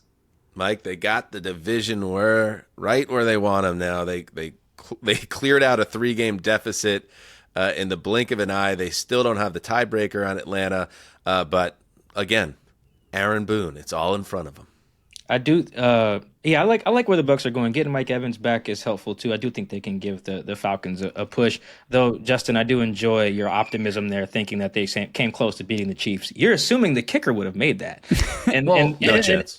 And in that particular game, there was no guarantee he would have hit what I think would have been 50 plus. So no chance in hell. No, I think they got it into the 40s. They had a completion that took them around the 30 before the world exploded. Okay, wherever it was, I don't think there was a chance in hell. I'm gonna double check this. What's his name? Daniel Carlson. I don't think he was hitting that either way. He was pooping his pants. You're right. Yeah. He wasn't gonna make that. So I enjoy, Justin. I think Raiders fans would appreciate you taking some time to figure out where to rank them, but I don't think they came very close. I think that was setting up for them that kick to fall so far wide right or something, and we'll just be like, "Yep, the Chiefs done it again." Yeah, block something, botched hold. That there's no way that kick was going through. The Chiefs just got that type of voodoo on other teams right now. Other teams that aren't the Bills, obviously. We're both kind of right. 3rd and 3 at the Kansas City 32 when the fumble occurred. So 49 Evans, yards for that spot. Just a programming note for the listeners to keep track of too. Mike Evans did not practice Wednesday with added a calf injury to that hamstring injury he's already been dealing with. So still might play, just something to keep an eye on. Does anybody else have a weird level of anxiety for something that doesn't really affect us in any way for his 1,000-yard streak? Because I think it's... How in danger is it? I haven't even looked. Hit me with an Odome Brown, Justin Graver. I think because he's missed a bunch of games and now he's banged up again. Right.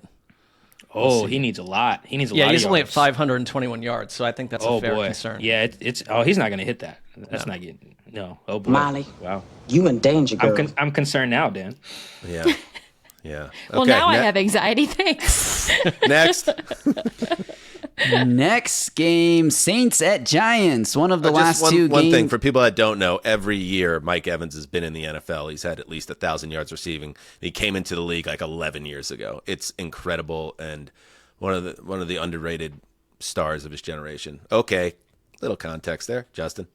Okay, Saints at Giants. One of two games in the gravy boat this week. The last two games here that feature both teams being in the bottom 7 of the official HTC power ranking. So you've got Drew Lock making his second start for the G-Men against a pretty bad Saints defense. It's a classic stoppable force meets movable object conundrum here. No Taysom Hill for the Saints.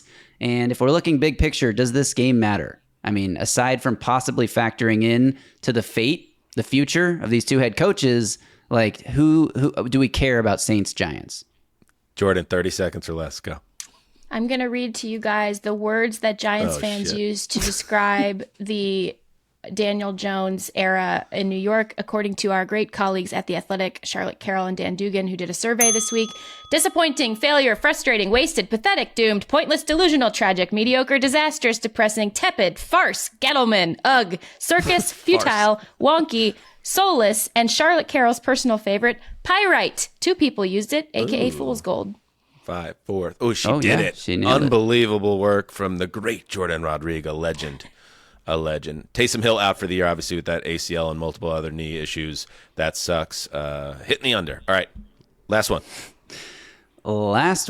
Jaguars at Titans. Trevor Lawrence placed on IR after the nasty concussion he suffered last week. Aziz Al-Shire suspended 3 games for that hit. And now Lawrence is also having surgery on his shoulder, so he is out for the season. Look, Doug Peterson, essentially a dead man walking. And while the Titans are a bad football team, no denying that, they just got embarrassed last week by Washington. Look, let's be real. Will Levis has quietly put together 4 consecutive good games, and I kind of feel like Tennessee has no excuse to not go win this game at home against a division rival that might have given up on the season. Here's a quote from Aziz Al-Shire on social media. All caps. If you want me to be your villain, I'll be your villain. Middle finger emoji. See you soon. And then a Joker emoji. All right, that's one way to take. That's one way. I to, like that he's react. leaning into it. Like, he understands. Sure. You know, I think that, if I could be fair here, I think that's more directed at the verbal abuse and online abuse he's been receiving, not so much the situation. Well, Which is and the product and of his what though? And his religion too. I think read. he's getting killed for like a lot of stuff that it does not have to do with football.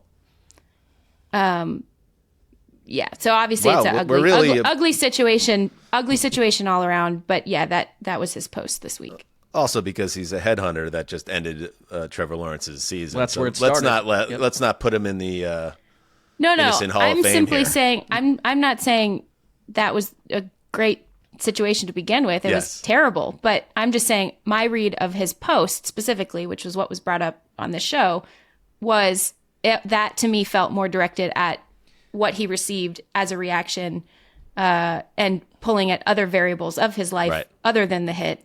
Well, and Dan, to your point, though, I do think it took a turn where suddenly you got Tom Brady and everyone else slowly starting to blame Trevor Lawrence and not look at it for what it looked to the eye. It just took that natural turn where it's like we've got to come out from another angle, which is slightly wild tedious. that Tom Brady blamed Trevor. That was wild to me. That was a wild QB on QB violence. Mark, your Aziz Al-Shire jersey I'm going to get you for Christmas. Medium? Is that the size to get? Medium, and I'll wear it all around town. Just medium. No medium. All right. No medium. Jourdan has a press conference. Oh no, she has a meeting with the general manager. How about that? It's an interview. It's not a meeting. We're not discussing. It's a general meeting. We're not discussing the economy. I will be interviewing him.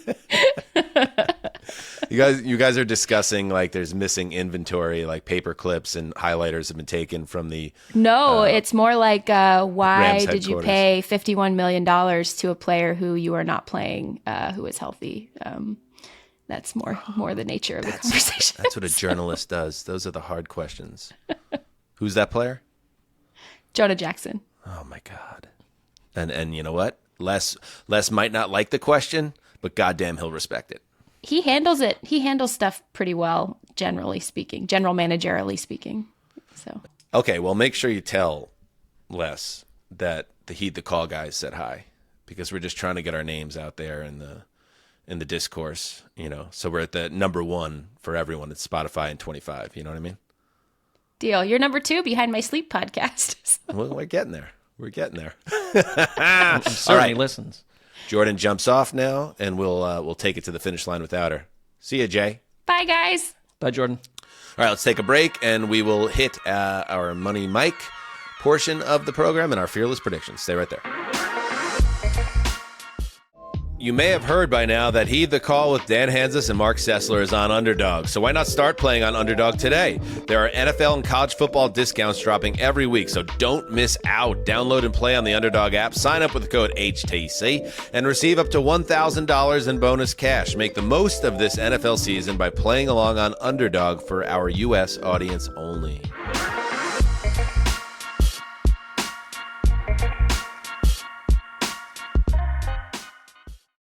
Tis the season to share the joy with the Instax Mini 40 Instant Camera. With a classic design, you can capture each and every festive moment and print them out on the spot.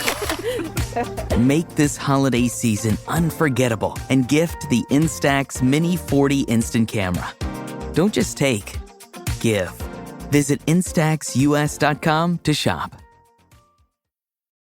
Travel is all about choosing your own adventure. With your Chase Sapphire Reserve card, sometimes that means a ski trip at a luxury lodge in the Swiss Alps with a few of your closest friends. And other times, it means a resort on a private beach with no one else in sight.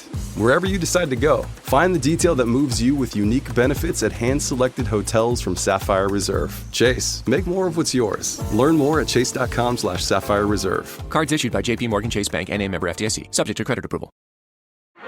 We're back. Oh, look at this. Now, this is a first. We got It is. Danny Boy. We got the Cess Dog. We got Money Mike Dugar. It's a boys' night in. Buckle up. All right. Let's check in on Money Mike and how his week 13 Greg Olsen 3-legged parlay went. Mike? Oh, Justin, what do we got? We had Pittsburgh +3. That's a hit. Bang. But we also had Baltimore -3 and Cleveland +5.5. Oh. Those did not hit. No. The Cleveland one was, the pick six. So Cleveland was so brutal. Yep, Cleveland with the ball down 2 in the final minutes. I think down 8, right? Or I forget. Yes, but that was after the pick six. They were driving down 2 with a field before- goal chance to win it. Yes. And Oh, Jameis to win. threw the Before pick the six. second pick six, it seemed destined that Cleveland would end the ball with the ball in their hands, and somehow they don't even cover. My God. But see, the third interception, if Njoku or if he just doesn't throw that, they still cover. Right. Right. That's So tough.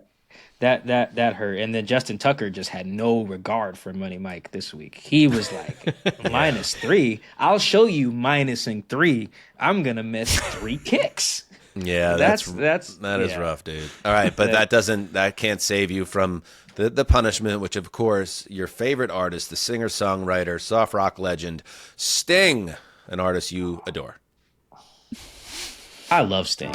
I love Sting. It was such a frustrating week because when I got to New York, I was looking at parlays and stuff, because they have all those out there. And then, I was sharing some with my fellow degenerates in the degenerate group chat that we have. And when I got out there, it was cash. There were 2 parlays that were cash. One of them was a 5-leg. So I had a good weekend, but not here. Is your text thread with those guys titled Degeneration X? Because that would be good. Oh, that would be good. No, it's titled. I think it's titled. Quote, "It's a hobby," and it has the group chat picture is the Michael Jordan with the sunglasses. Where's Mike? Oh, he's down in Atlantic City. Oh, you might need to get up there. The Eastern Conference Finals are on. Oh, man, okay. Yeah. All right, what do you got this week? You got an Olsen 3-leg? Yes. Yeah. Yes, I do. Let's go with some players this week because teams having a rough one. Let's take Amon-Ra St. Brown over 71.5 receiving yards in the Thursday nighter against the Packers. We'll take Saquon Barkley at least 110 scrimmage yards in the game against the Panthers. And then we'll take Baker Mayfield over 245.5 passing yards against the Raiders. Great. G-Reg, 7th Floor Boys, 3-legger. Like that. Mike Dugar and the 7th Floor crew. Amon-Ra St. Brown has caught 66 of his last 68 targets, so I think that's a solid. And I think someone threw some shade at him on the Packers. I think that would help. I think it was Xavier McKinney who was just like, we ain't worried about you. Which Godspeed. Yeah, I mean, he's just one of those, he's one of those, I think he can name all the receivers drafted ahead of him type of guys. Yes, he can. You know? Yes, absolutely can. So I think those little slights, like you mentioned, giving a great player motivation. Yes. Great transition into our fearless predictions for Week 14. Before we share them, let's go over our Week 13 predictions and see how they did, starting, Justin, with Money Mike, a non-QB who has not had a 3+ TD game in 2024, will score 3+ TDs. Oh, was it close? Yes, the final pass that Jameis threw that got picked was to David Njoku, who would have had his third touchdown.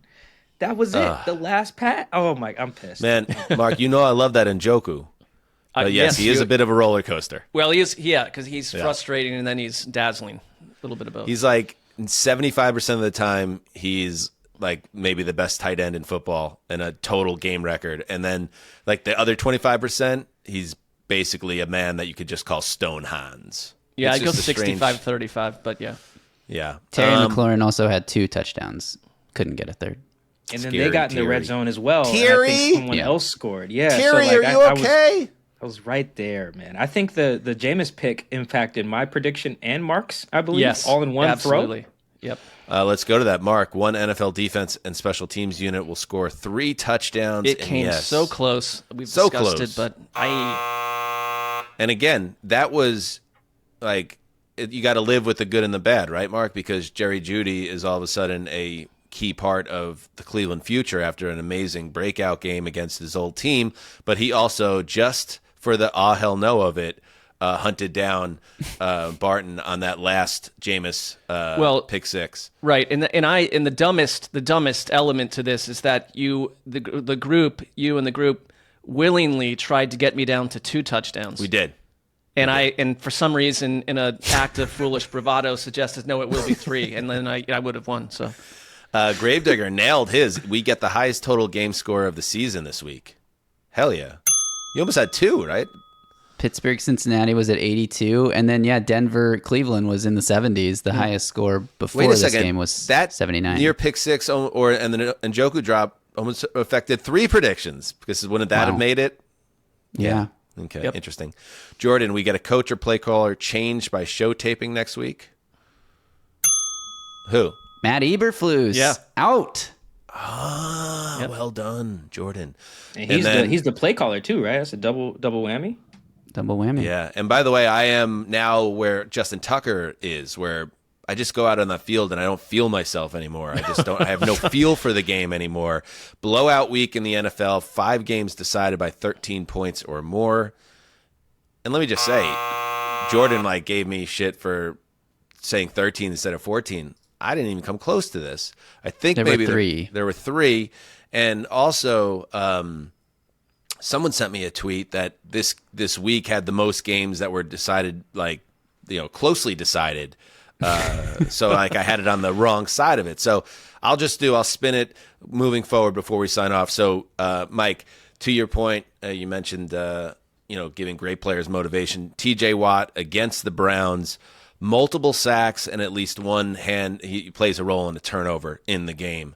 And I'm sure that will lead to him having some spicy things to say about where he stands in the pecking order. But so he helps generate a turnover. He doesn't have to recover. Okay, so that's cool. That's TJ Watt. Multiple sacks and generates a turnover.